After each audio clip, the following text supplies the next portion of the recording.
Alhamdulillahilladzi hadana bihidayatih wa waffaqana bitaufiqih wa amarana bita'atihi wa ma'rifatih. Ashhadu an la ilaha illallah wahdahu la syarika lahu fi qada'ihi wa hukmihi. Wa ashhadu anna sayyidana Muhammadan abduhu wa rasuluhu safwatu khalqih. Sallallahu wa sallama ala sayyidina Muhammadin ashrafi rusulih wa ala alihi wa ashabihi wa itratih wa man tabi'ahum bi ihsanin ila yaumil liqa'ih, amma ba'du.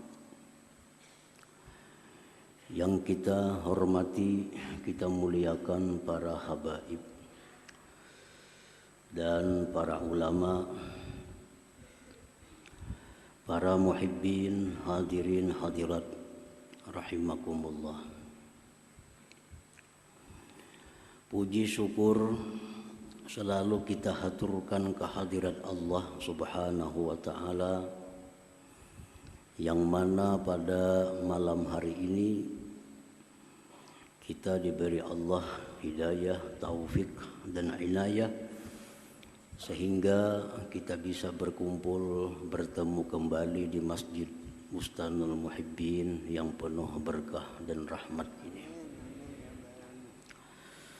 Kemudian salawat dan salam selalu kita haturkan atas junjungan kita Nabi besar Muhammad sallallahu alaihi wasallam dan seluruh keluarga, para sahabat, zuriat dan pengikut beliau sampai hari kiamat nantinya.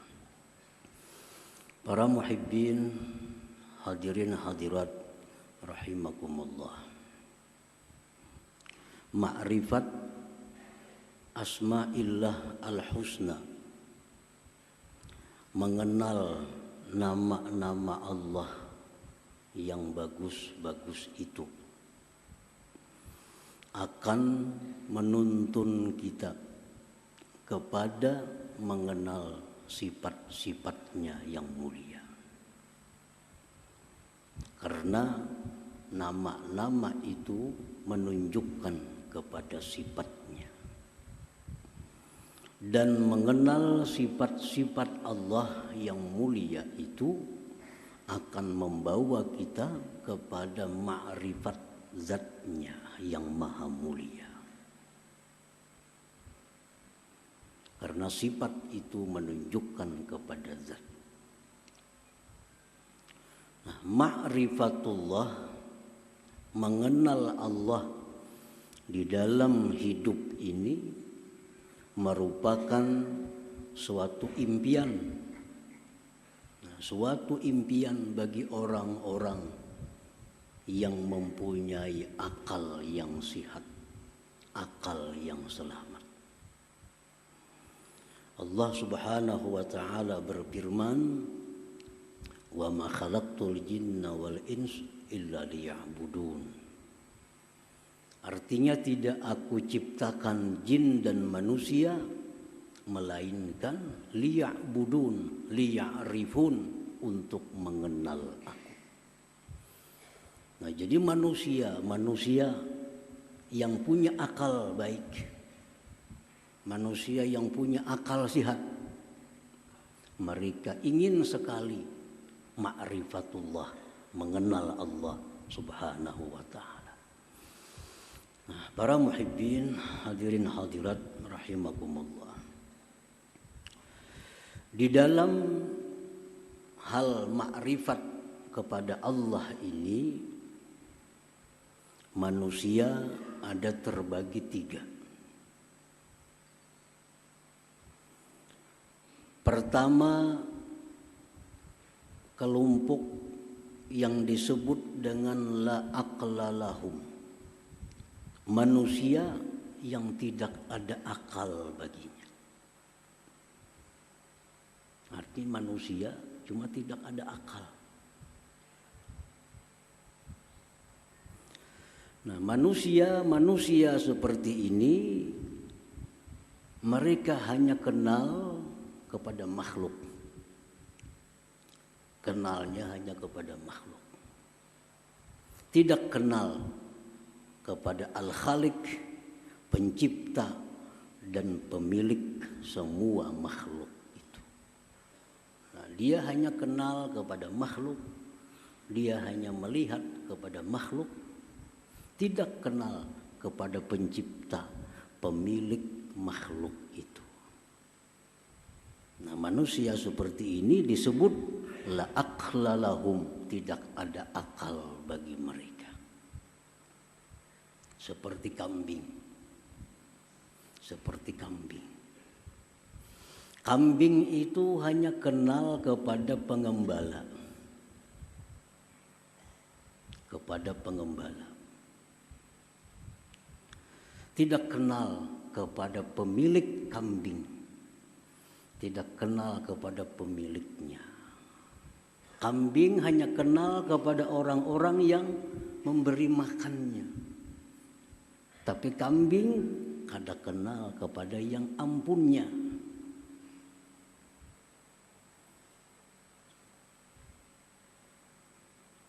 Begitu pengembala datang, kambing senang.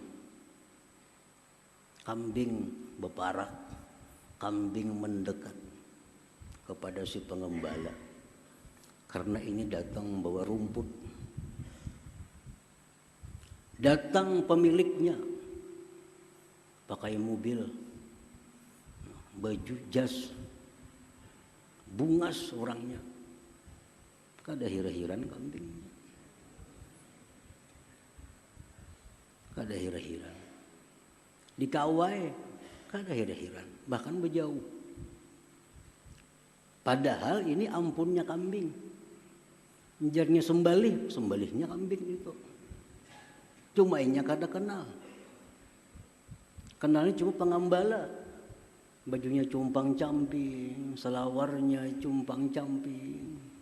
Kenalnya cuma itu. Karena itu yang tiap hari mendatangkan membawa makanan. Kada kenal pemiliknya. Dan kambing kada berusaha kenal kepada pemiliknya. Kada perlu kenal. Nah, itulah manusia yang hanya kenal kepada makhluk. Tidak kenal dan tidak ingin kenal kepada Al-Khaliq, kepada pencipta. Itulah aqla lahum, tidak ada akal seperti kambing tadi. Muhibbin, hadirin hadirat yang dimuliakan Allah. Manusia yang tidak ada akal ini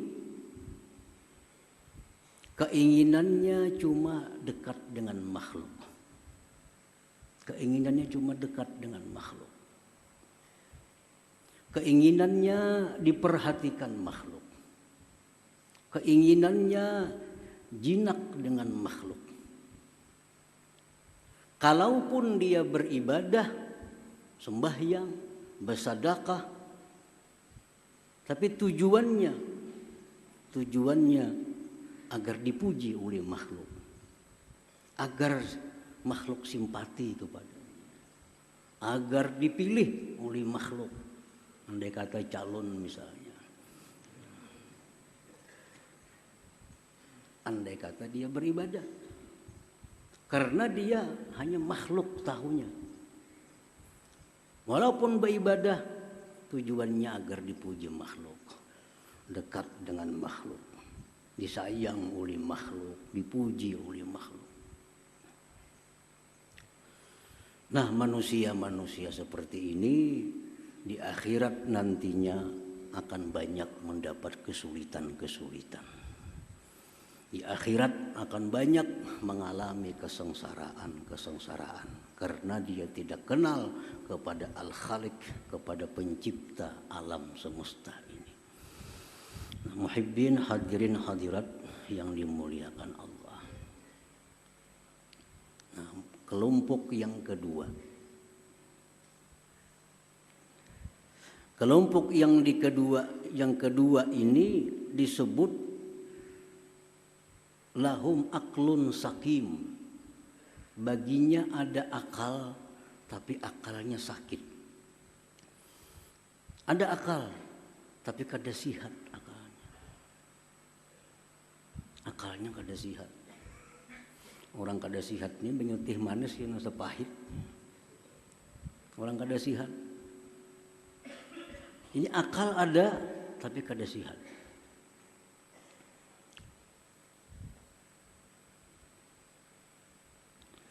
Nah, orang-orang yang kelompok ini, dia selalu ingin dapat nikmat Allah, ingin dapat perlindungan Allah, ingin mati ke surga, ingin banyak dapat bidadari,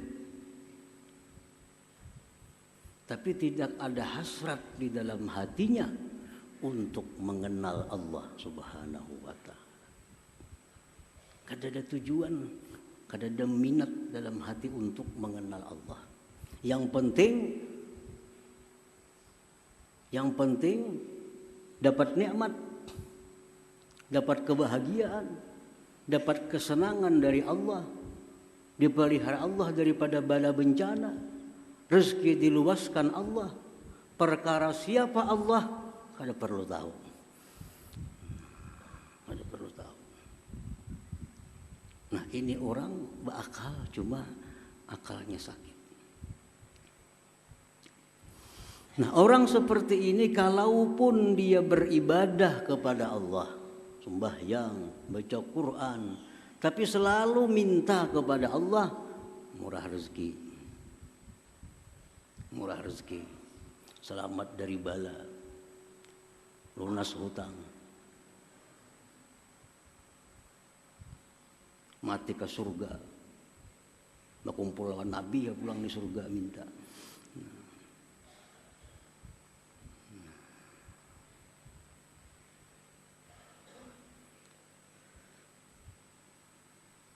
Nah, hadirin hadirat yang dimuliakan Allah. Nah, kelompok yang kedua ini, andai kata dia mati masuk surga, maka dalam surga itu nantinya kesenangannya makan, minum, berpakaian yang indah-indah, bercinta dengan pasangan-pasangannya. Itulah kesenangannya di dalam surga. Ini kelompok yang kedua. Nah, kelompok yang ketiga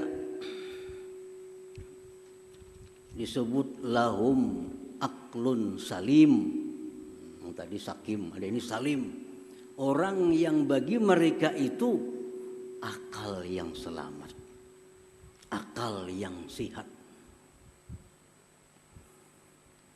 Nah, siapa kelompok manusia yang berakal sehat itu? Itulah kelompok orang-orang yang ingin kenal dengan Allah Subhanahu wa Ta'ala, yang ingin dekat dengan Allah, yang ingin jinak dengan Allah. Mereka ingin apabila mendapat suatu nikmat, bukan hanya melihat pengantar nikmat, tetapi ingat kepada yang memberi dan pengirim nikmat itu, Allah Subhanahu wa Ta'ala. Nah, inilah orang yang punya akal sihat.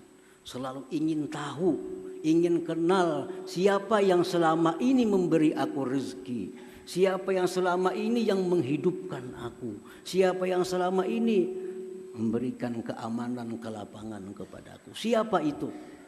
Nah, dia mencari, ingin kenal kepada orangnya. Nah, ini orang yang disebut aklun salim, punya akal yang sehat. Hadirin hadirat yang dimuliakan Allah. Tiap hari kita dikirimi orang baras tiap hari. Bertahun-tahun sudah. Tiap hari dikirimi baras, iwak secukupnya.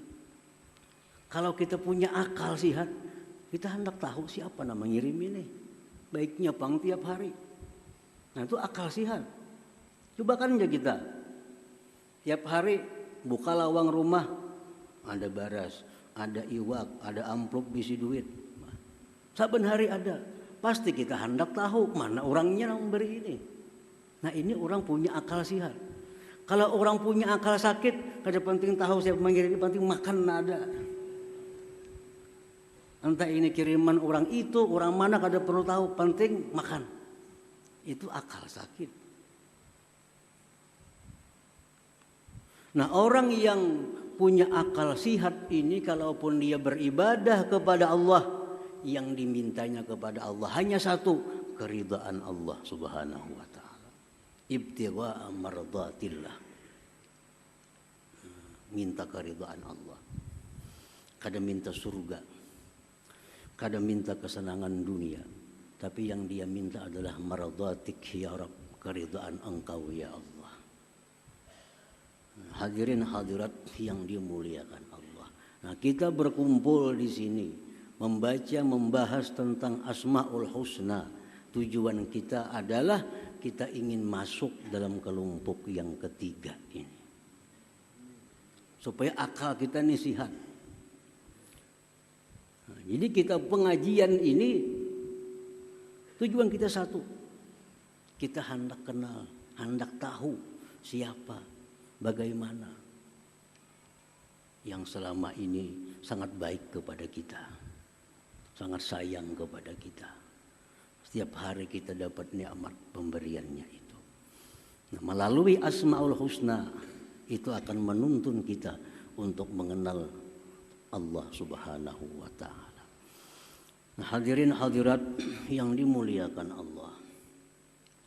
Rasulullah sallallahu alaihi wasallam bersabda, innalillahi tis'atan wa tis'ina isman mi'atan illa wahida man ahsaha dakhalal jannah. Akhrajahul Bukhari wa Muslim. Bahwa Allah mempunyai 99 nama, 100 kurang 1. Siapa yang ahsaha, siapa yang memeliharanya, maka dia akan masuk surga. Pengertian memelihara sudah dijelaskan, artinya menghafal, memahami, dan mengimani. Satu persatu Asmaul Husna kita hafal, kita paham, kita beriman. Bila mampu demikian, Rasulullah menjamin dakhalal jannah, masuk surga. Al-ula min asma'illah al-husna, yang pertama daripada Asmaul Husna itu Allah. Itu yang pertama. Allah.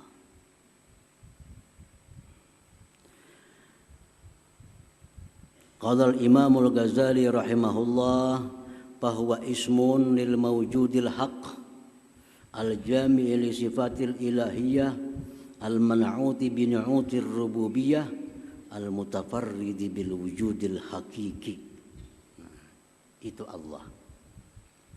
Artinya Allah itu adalah nama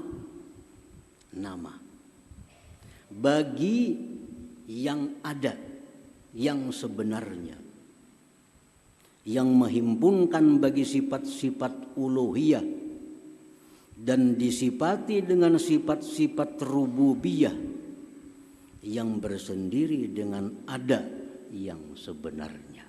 Nah, itulah Allah. Nah, maksudnya hanya Allah, zat yang wajib ada. Selain Allah tidak wajib ada. Wajib ini lain wajib nang bapahala itu. Wajib ini wajib pada akal. Artinya kada terupa pada akal kita, Allah itu tidak ada. Nah, Allah itu adalah zat yang wajib ada. Wajib ada. Hanya Allah yang bersendiri dengan ada yang sebenarnya. Hanya Allah yang bersendiri dengan ada yang sebenarnya. Adanya selain Allah hanya diadakan oleh Allah Subhanahu wa ta'ala. Adanya bumi, langit diadakan oleh Allah. Adanya matahari diadakan oleh Allah. Yang ada sebenarnya itu Allah.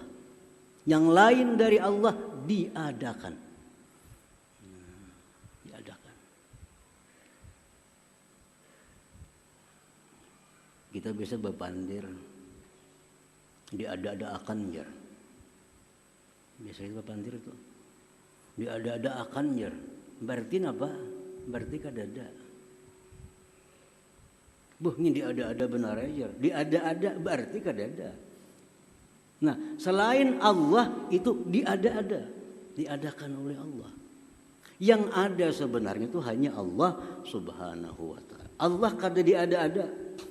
Allah ada dengan zatnya. Selain Allah diada-ada. Diada-adakan. Dicipta oleh Allah Subhanahu wa ta'ala. Kalau yang bujur-bujur ada itu hanya Allah. Hanya Allah yang bersifat dengan sifat rububiyah dan sifat-sifat uluhiyah. Hanya Allah. Lain dari Allah kadada yang bersifat rububiyah, kadada yang bersifat uluhiyah. Nah, muhibbin hadirin hadirat yang dimuliakan Allah. Sifat rububiyah. Rububiyah seperti mencipta. Itu rububiyah. Apalagi menghidupkan, mematikan, memberi, mencegah, menolong. Itu sifat rububiyah. Kalau sifat uluhiyah itu artinya dia yang berhak disembah. Dia yang berhak dipuji, dipuja.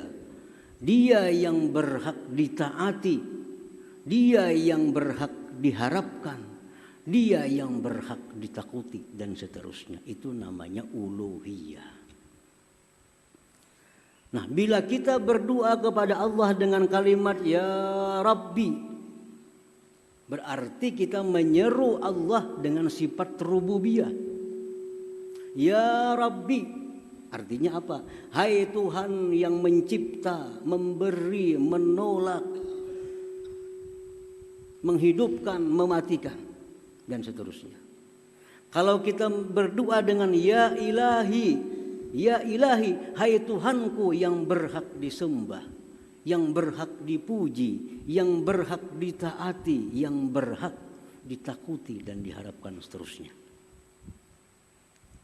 Biasa kita berdoa Ya Rabbi.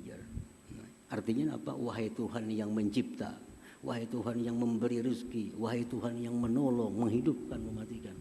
Tapi kalau Ya Ilahi, ya Tuhanku juga artinya cuma uluhiyah. Ya Ilahi, hai Tuhan yang berhak disembah. Nah, tapi kalau kita berdoa dengan Ya Allah atau Allahumma, mencakup Ya Rabbi dengan Ya Ilahi kedua-duanya. Kalau Ya Rabbi kada termasuk uluhiyah. Kalau Ya Ilahi kada termasuk rububiyah. Tapi kalau Ya Allah masuk kedua-duanya. Rububiyah ada pada Allah, uluhiyah ada pada Allah. Nah, makanya doa itu kebanyakannya diawali dengan Allahumma. Allahumma itu asalnya Ya Allah, ya-nya dibuang, diganti dengan mim, lalu Allahumma. Begitu kita menyeru Ya Allah, komplit dah. Wahai Allah, wahai Tuhan yang punya sifat rububiyah dan punya sifat uluhiyah. Nah, hadirin hadirat yang dimuliakan Allah. Qala al-Imam al-Ghazali rahimahullah, i'lam anna hadzal isma a'zamu asma'illah azza wa jalla at-tis'ati wa tis'in. Ketahuilah bahwa ini nama Allah paling agung Asmaul Husna. Paling agung Asmaul Husna itu adalah Allah. Karena Allah itu menunjukkan kepada zat. Menunjukkan kepada zat. Kalau Rahman menunjukkan kepada sifat kasih sayang. Alim menunjukkan kepada sifat ilmu. Sami' menunjukkan kepada sifat mendengar. Tapi kalau ya Allah, nah itu menunjukkan kepada zatnya. Allah bisa kita panggil, bisa kita berdoa dengan ya Allah, ya Sami', ya Basir, bisa. Boleh. Dalam Al-Quran disuruh kita berdoa dengan Asmaul Husna. Tapi yang paling utama Allah. Kayak orang manusia, namanya adalah umpamanya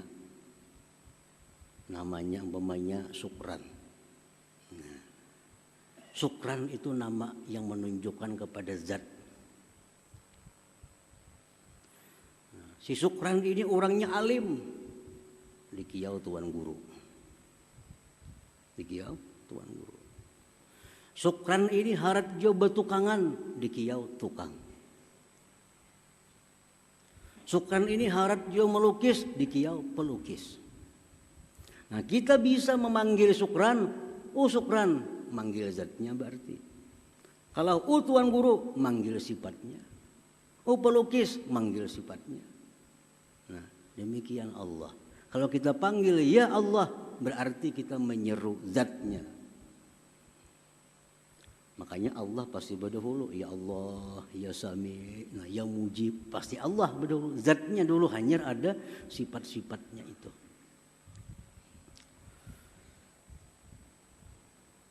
Jadi Allah itu adalah paling agung di antara sekian Asmaul Husna.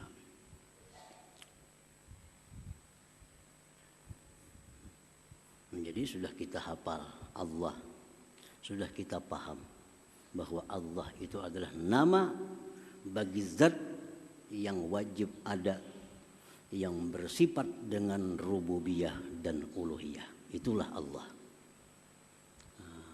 Paham sudah kita, Allah itu sekalinya itu zat yang wajib ada, yang bersifat dengan rububiyah dan uluhiyah. Nah, apabila kita sudah paham bahwa hanya Allah yang ada sebenarnya, bersifat rububiyah, uluhiyah, paham, beriman. Nah, kita beriman bahwa Allah itu demikian. Nah, kalau kita beriman Allah itu demikian, apa kelakuan efek yang ditimbulkan oleh iman kita itu? Kita percaya api itu panas, buah percaya menghindar kita dari api. Akibat kita percaya api itu panas, lalu kita menghindar. Nasi nyaman, kita percaya, lalu kita mendekat kepada nasi. Itu buah kita percaya. Nah, kalau kita percaya bahwa Allah tadi seperti itu, zat yang wajib ada, yang lain diada-adakan, punya sifat rububiyah uluhiyah. Nah kita percaya keimanan kita itu membuahkan 4 akhlak kita, 4 kelakuan kita. Yang pertama, la yara illallah. Dia tidak melihat kecuali hanya kepada Allah. Karena yakin, beriman, yang lain tuh kada ada, diada-akan aja. Yang ada sebenarnya hanya Allah. Lalu inya kada melihat selain daripada Allah. Nah, artinya kada melihat selain Allah itu, artinya kada melihat selain Allah itu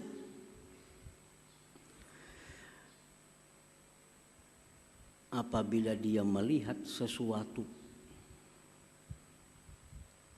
dia ingat kepada Allah sebagai zat yang mencipta dan mengadakannya.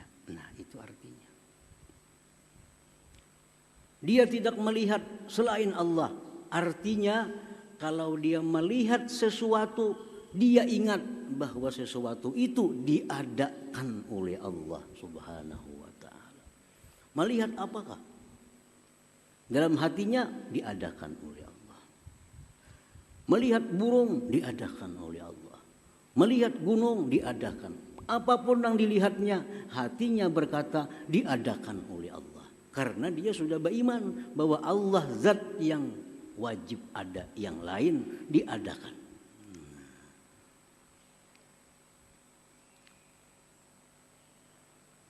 Melihat baras juga cuma di hatinya diadakan oleh Allah. Jangan baras padahal Tuhan. Ini pas makan Tuhan. Baras iya baras, cuma dalam hati kita diadakan oleh Allah. Melihat iwak juga, tapi dalam hati diadakan oleh Allah. Nah itu artinya dia tidak melihat kecuali kepada Allah. Akibat beriman dengan nama Allah tadi. Satu itu. Yang kedua, dia tidak menoleh kecuali kepada Allah. Dia tidak menoleh kepada selain Allah. Nah, artinya apa? Kadang menoleh kepada selain Allah, dia tidak mencari penilaian makhluk. Tidak mencari pujian makhluk. Dalam setiap perilakunya. Dalam setiap tingkah lakunya. Dia tidak peduli celaan orang yang mencela. Selama dia berada di jalan yang diridhai oleh Allah Subhanahu wa taala. Nah, ini namanya tidak menoleh kepada selain Allah. Biar aja orang mencela, yang penting Tuhan kadang mencela aku. Kadang-kadang kita ada dihadapkan masalah. Kalau ini kita perbuat, orang kada ketuju, tapi Allah ketuju. Ambil nah Allah ketuju. Kalau kita beriman dengan nama Allah itu. Nah, dia tidak menoleh kepada Allah. Kalau aku makai ini padahal orang kada baik, tapi Allah madahkan baik, ambil nah ampun Allah itu.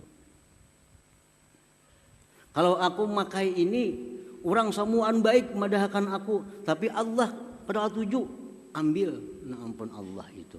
Nah, itu artinya kada menoleh kepada selain Allah.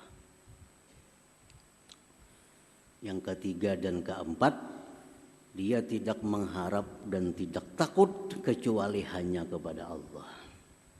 Nah, tidak mengharap dan tidak takut hanya kepada Allah. Artinya dia tidak beribadah melainkan hanya mengharap ridha Allah.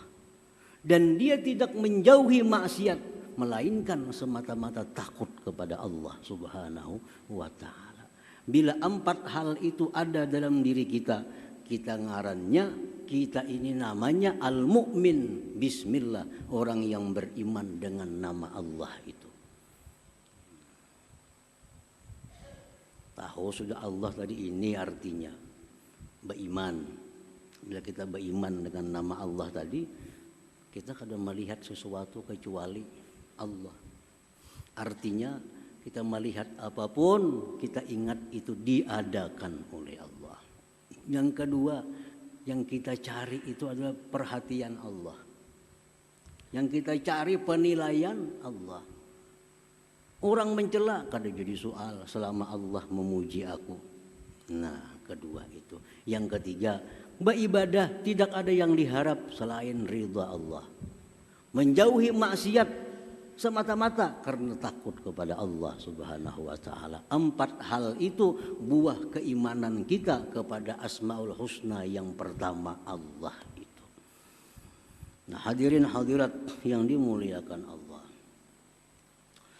Kemudian zikrullah bilafzil jalalah. Kita berzikir dengan lafaz Allah. Allah, Allah, Allah, Allah. Ini ada 2 pendapat ulama. Satu pendapat ulama yang mengatakan tidak ada zikir dengan lapas Allah Allah. Tidak ada. Yang ada diajarkan Rasulullah, la ilaha illallah, alhamdulillah, subhanallah, astagfirullah. Kalau Allah Allah tidak ada. Bid'ah. Ini kelompoknya Ibnu Taimiyah dan seumpamanya. Kadang jadi masalah. Ini ulama-ulama juga. Kan ulama ini pewaris Nabi. Ulama pewaris Nabi. Nangaran pewaris ini kada sama dapat.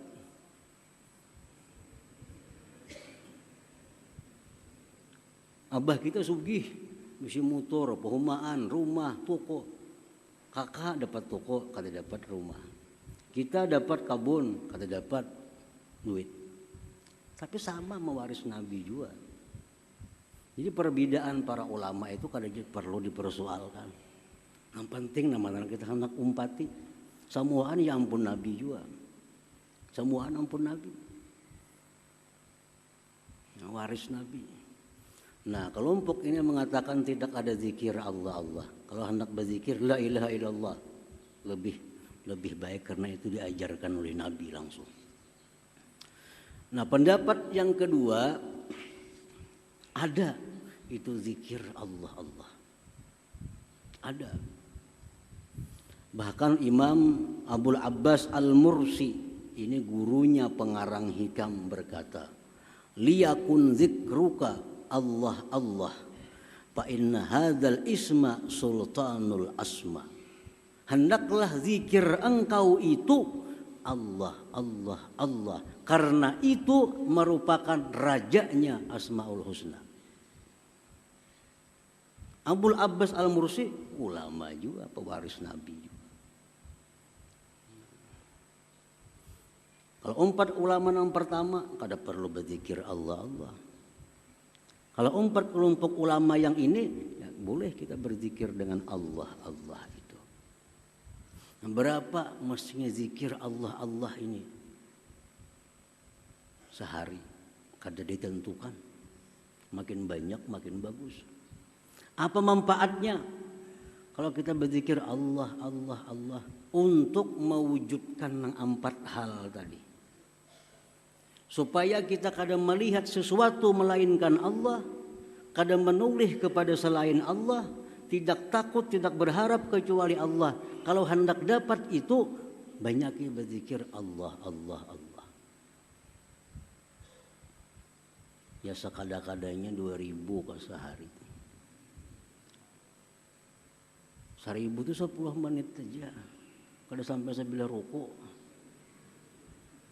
Coba aja. Allah, Allah, Allah, Allah, Allah. Sampai ke hati-hati tapi nyala Allah. 10 menit kada sampai tuntung. Nah siang 1000, malam 1000. Amalakan ya. Sedikit demi sedikit kita akan bisa melihat apa? Oh diadakan Allah. Melihat apa? Oh diciptakan Allah. Itu faedahnya orang yang mengamalkan zikir lafzul jalalah itu. Ulun dulu waktu mengaji dengan Habib Abu Bakar Al-Habsyi, Abu Bakar bin Salim Dahlia, hanya mengaji lawan sidin, belum lagi diajari apa-apa oleh sidin. Kami jadi amalkan Allah Allah 10.000 sehari. 10.000 sehari. Kan terlalu lawas juga 10.000. Untuk di warung 2-3 jam ada kerasaan kita. Di muka TV ada kerasaan. Cuma kalau 10.000 sehari, 2.000 aja sehari. Siang 1.000, malam 1.000. Allah, Allah sampai ke hati-hati tapinya. Allah, Allah, Allah. Setengah bulan amalkan. Karena setengah bulan akan datang, kita sudah merasa melihat apa ingat Allah. Melihat apa ingat Allah. Malam 1.000, siang 1.000. Amalan lain tarusakan aja, jangan diambil. Yang biasa baca la ilaha illallah 1.000 tarusakan, yang salawat biasa tarusakan. Ini tambahan. supaya kita dapat buah iman 4 perkara tadi. Nah, hadirin hadirat yang dimuliakan Allah, mudah-mudahan Allah berikan kita taufik hidayah sehingga bisa mengamalkan ilmu yang diberikan Allah Subhanahu wa taala kepada kita. Dan insya Allah kita pada setengah bulan yang akan datang memasuki asma yang kedua, yaitu Ar-Rahman. Ila hadratin Nabi sallallahu alaihi wasallam. Al-Fatihah.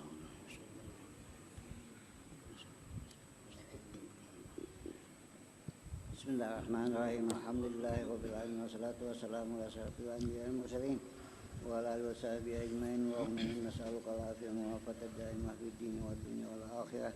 Allahumma salli ala sayyidina salatan tunjina biha min jamil ahwali wal afat wa taqdi lana biha min jamil hajat wa takhunna bihi sayyi'at wa tawna biha ala darajat wa tuballighuna biha salawat min al-khair fil hayati wa ba'dal mamat.